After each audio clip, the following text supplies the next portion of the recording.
got a little bit of snow here, as you can see. Holy cow. The governor has declared a state of emergency. You can just see how just everything is covered in at least like 3 feet of snow. I don't think I'll be going anywhere anytime soon here.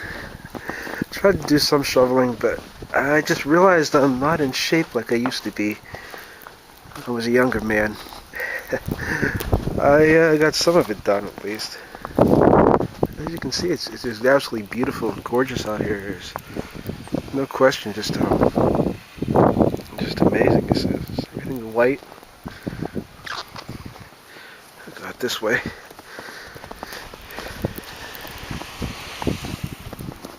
Some people on the roads are crazy. Trees, ice, and snow. It's our car. But the whole road, whole area, everything is just covered in snow. And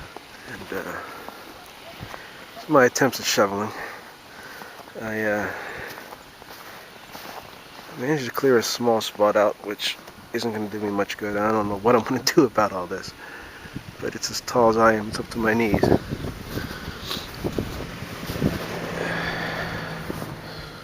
And just absolutely beautiful.